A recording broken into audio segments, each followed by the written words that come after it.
बाद जयराम की मौत की पुष्टि हुई है और सुरक्षा बलों ने इसकी तस्वीर भी जारी कर दी है। तो थोड़ी देर के बाद आपको तस्वीर भी दिखाएंगे। तो बता दें, बड़ी खबर इस वक्त की 1 करोड़ के इनामी नक्सली की मौत हुई है और इसकी पुष्टि अब कर दी गई है। तो बता दें कि नक्सलियों का शव जो है बरामद किया गया और उसके बाद ये पहली तस्वीर आप देखिए, एनडीटीवी की स्क्रीन पर आपको ये तस्वीरें दिखा रहे हैं। जो बड़े कैडर सेंट्रल कमेटी मेंबर, इस कैडर का ये इनामी नक्सली था, 1 करोड़ का इसके ऊपर इनाम था और देखिए इसे ढेर किया गया है। तो ये तस्वीर आप तक पहुंचा रहे हैं जयराम की ये तस्वीर। 1 करोड़ का इनामी ये नक्सली था जिसको ढेर कर दिया गया है। तो देखिए, अगर जयराम की बात की जाए जो कि नक्सल संगठन को मजबूती देता था, नए लड़ाकों की भर्ती करता था, लेकिन इसके ढेर हो जाने से यहां पर जो नक्सल संगठन है वो जरूर यहां पर कमजोर पड़ेगा। एक और बड़ी खबर मिल रही है, आपको अपडेट करवा दें।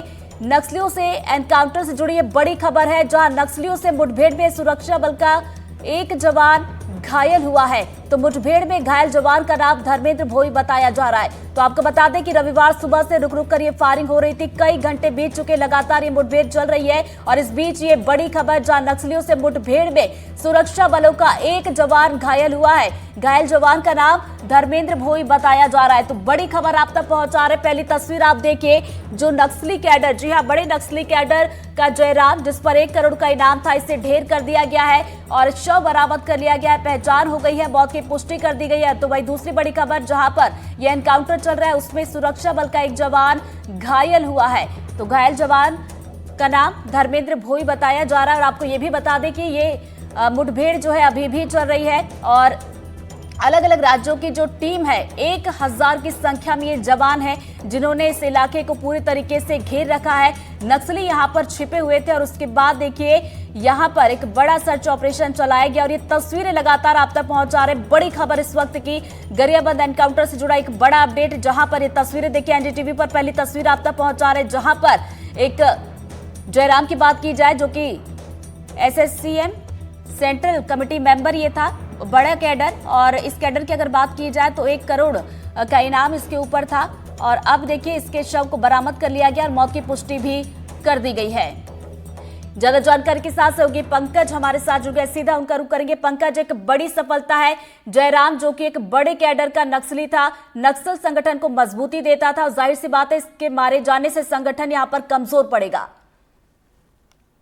बिल्कुल, देखिए जिस तरीके से जयराम पर 1 करोड़ का इनाम था, तो इसका मतलब है कि छत्तीसगढ़ सरकार के साथ साथ में मध्य प्रदेश और तेलंगाना की सरकार भी इस पर इनाम लगा के रखी थी। गरियाबंद में जिस तरीके से यह एनकाउंटर हुआ और 12 से ज्यादा नक्सलियों को मार गिराने में जवानों ने सफलता हासिल की, तो कहीं ना कहीं इस बात को साबित कर रहा है कि जो 2026 का टारगेट सेट किया गया है, कहीं ना कहीं नक्सलवाद खात्मे की तरफ बढ़ रहा है। अभी हाल में ही आप देखेंगे कि अगर बस्तर में बात करें तो बीजापुर और सुकमा और जो तेलंगाना के बॉर्डर पर जो मुठभेड़ हुई थी, उसमें 12 नक्सलियों को जवानों ने मार गिराया था, उनके 100 बरामद किए थे। फिर नक्सलियों ने एक प्रेस नोट जारी किया जिसमें उन्होंने बताया कि उसमें भी एक 50 लाख का इनामी नक्सली दामोदर राव चोखा मारा गया था, जो कि सीसी मेंबर रैंक का था। और अभी जो मौत हुई है जिसमें 1 करोड़ के इनामी नक्सली मारे गए, ये भी सीसी कैडर के नक्सली हैं। तो इसका मतलब ये है कि बड़े जो नक्सली लीडर है वो देखिए 1 करोड़ का जो इनामी नक्सली ढेर हुआ है, साथ ही साथ एक बड़ी खबर इस वक्त ये भी आ रही है एनकाउंटर से जुड़ी हुई कि इसमें एक जवान घायल भी हुआ है। पंकज, देखिए निश्चित तौर पे जहां पर मुठभेड़ चल रही थी, लगातार काउंटर फायरिंग चली है, लगातार कई घंटे तक फायरिंग चली है। तो उसमें एक जवान जो घायल हुआ है, घायल जवान को रेस्क्यू करके निकाला गया है, उसे उचित इलाज के लिए नजदीकी अस्पताल में पहुंचाया गया, जहां पर उसका इलाज चल रहा है। सबसे बड़ी बात है कि अगर जिस इलाके में ऑपरेशन चलाया जा रहा है तो निश्चित तौर पर बड़े नक्सली मौजूद रहे होंगे और बड़े नक्सली के साथ साथ में बड़े वेपन्स के साथ वो जवानों को फायरिंग कर रहे होंगे, जवाबी फायरिंग कर रहे होंगे। तो कहीं ना कहीं एक आध जवान की कैजुअल्टी हुई होगी। अभी कई अपडेट इसमें आने बचे हैं कि किस स्तर के नक्सली मारे गए, क्या कैडर है उनका, कितना इनाम है और उनका जो आतंक है छत्तीसगढ़ के अलावा किन किन राज्यों में था। जी, और पंकज देखिए एक बड़ी बात यह भी है, जहां पर मुठभेड़ चल रही है, जैसा कि इलाका है वहां पर नक्सलियों को छुपने में बड़ी आसानी होती है, लेकिन जो जवान है उन्होंने चारों तरफ से घेर रखा है और शायद अब जो नक्सली है वो खुली चट्टानों की तरफ आ रहा है और इस वजह से देखिए टारगेट भी हो रहा है और अभी तक जो आंकड़ा आया है वो 16 का है और ये आंकड़ा बढ़ भी सकता है।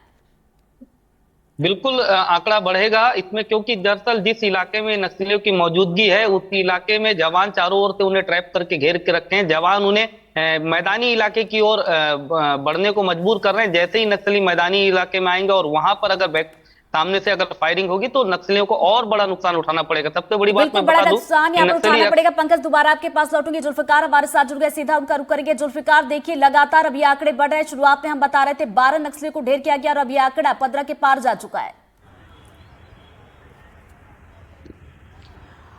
बिल्कुल, जिस तरीके की खबर निकल कर आई है उसमें माओवादियों को बड़ा नुकसान हुआ है और 16 लोगों के मारे जाने की खबर अभी तक आई है। हालांकि इसके पहले केंद्रीय गृह मंत्री अमित शाह ने जो जानकारी दी थी उसके अनुसार 14 माओवादी मारे जा चुके हैं। ये एक बड़ा नक्सलियों को बड़ा नुकसान है, क्योंकि अगर अभी तक देखें जितने भी इनकाउंटर हो रहे थे, जैसा कि पंकज बता रहे थे कि बस्तर के इलाके में थे, लेकिन ये इलाका जो है गरियाबंद, जहाँ पे अगर देखें तो बहुत लंबे समय से बहुत ज़्यादा एक्टिविटीज माओवादियों की यहाँ पे रही नहीं है और आज एक बहुत बड़े इनकाउंटर को यहाँ पे अंजाम दिया गया है और इसमें उड़ीसा कैडर के जो बड़े माओवादी हैं, सीसीएम मेंबर हैं, वो इसमें मार गिराए गए हैं। 1 करोड़ के, अभी क्योंकि विजय शर्मा जो उप मुख्यमंत्री हैं छत्तीसगढ़ सरकार में, उनका ये दावा था कि अब तक का ये सबसे बड़ा ऑपरेशन कह सकते हैं, क्योंकि 1 करोड़ के इनामी सीसीएम मेंबर अभी तक किसी भी इनकाउंटर में नहीं मारे गए हैं। जयराम के जो मारे जाने की जो खबर आई है उसके बाद निश्चित तौर से माओवादियों के लिए एक बहुत बड़ा झटका है, क्योंकि बीते 1 साल से जो लगातार ऑपरेशन छत्तीसगढ़ में चल रहे हैं माओवाद के खिलाफ और जितनी बड़ी संख्या में माओवादी अभी तक मारे जा चुके हैं, इसकी संख्या अगर देखें तो 300 के करीब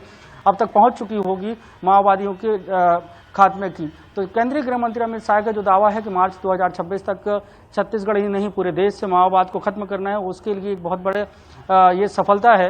हालांकि अभी जब पुलिस इसका जो अपडेट जारी करेगी, क्योंकि जो सुरक्षा में लगे आला अधिकारी हों, ऑपरेशन से जुड़े अधिकारी हों, उनका ये कहना है कि ये ऑपरेशन अभी भी चल रहा है, क्योंकि अलग अलग जगह से जो है टुकड़ियां गई थी, जिसमें उड़ीसा के भी जवान शामिल हैं, छत्तीसगढ़ पुलिस के भी हैं और कोबरा बटालियन के हैं, सीआरपीएफ के हैं। तो जुल्फिकार, माफ कीजिएगा।